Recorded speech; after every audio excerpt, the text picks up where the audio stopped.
আর এবার যে খবরে নজর রাখবো, আজ ফের পথে চাকরিহারারা। বিকাশ ভবন অভিযানে পরিকল্পনা কর্মসূচি রয়েছে আজ চাকরিহারাদের একাংশের। সুপ্রিম কোর্টের নির্দেশে আপাতত স্বস্তি রয়েছে, তবে চাকরি শেষ পর্যন্ত থাকবে কিনা তা নিয়ে অনিশ্চয়তা। রিভিউ প্রক্রিয়ার মাধ্যমে চাকরি সুনিশ্চিত করার দাবি। একই চাকরির জন্য ফের পরীক্ষা মানতে নারাজ আজ বিকাশ ভবন অভিযান চাকরিহারাদের। অয়ন ঘোষাল আমাদের প্রতিনিধি রয়েছেন বিকাশ ভবন থেকে সরাসরি। অয়ন, কখন এই অভিযান শুরু হবে আর আজ ঠিক কি বক্তব্য চাকরিহারাদের?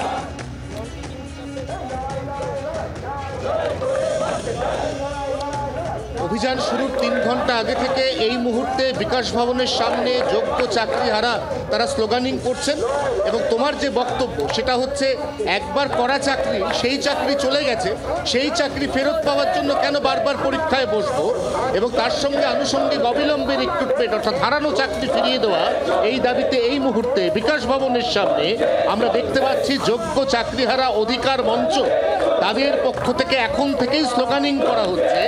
আমাদের বক্তব্য হচ্ছে বিষয়টা তো এখনো পর্যন্ত আদালতের গোচরে, আদালতের এখতিয়ারে, তারই মধ্যে আপনাদেরকে স্কুলে ফিরতে বলা হয়েছে, কিন্তু কোথাও এই কথা বলা হয়নি যে আপনারা চাকরি ফিরে পাবেন।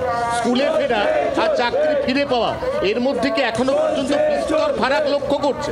দেখুন, ছাত্রছাত্রীদের পড়াশোনার স্বার্থে আমাদেরকে একটা টেনিওর দেওয়া হয়েছে 31শে ডিসেম্বর অবধি কাজটা চালিয়ে যাওয়া, কিন্তু যে সসম্মানে যে স্বপদে বহালের ব্যাপারটা সেটা কিন্তু নয়।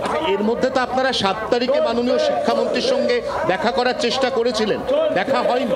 না, কোনো মতেই দেখা হয়নি। আমরা দেখেছিলাম যে যারা ওই টেন্টেড ক্যাটাগরির মধ্যে পড়ছে তাদের সঙ্গে শিক্ষামন্ত্রীর বৈঠক হয়ে যাচ্ছে, বা তারা বিকাশ ভবনে গিয়ে কথা তাদের সাথে, আমাদের সঙ্গে আর কথা বলা। আপনারা বলছেন বিকাশ ভবন অভিযান, এই অভিযানটা কতদূর পর্যন্ত নিয়ে যাবে? দেখুন, আজকে আমরা শুধু অভিযান নয়, আমরা বিকাশ ভবন ঘেরাও সব অচল করে দেওয়ার একটা ডাক দিয়েছি।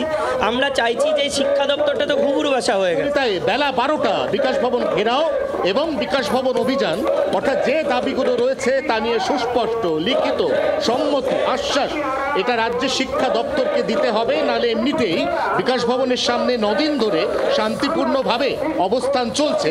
বিকাশ ভবনে যাতায়াতের প্রত্যেকটি রাস্তা সিল করে দিয়েছে বিধাননগর কমিশনারেটের পুলিশ, এবং তার মধ্যে আজকে এই বিকাশ ভবন অভিযানকে কেন্দ্র করে এখানে বাড়তি পুলিশি নিরাপত্তা একেবারে চোখে পড়ার মতো। শুভদীপ। বাংলার আওয়াজ, বাঙালির আবেগ, জি 24 ঘন্টা।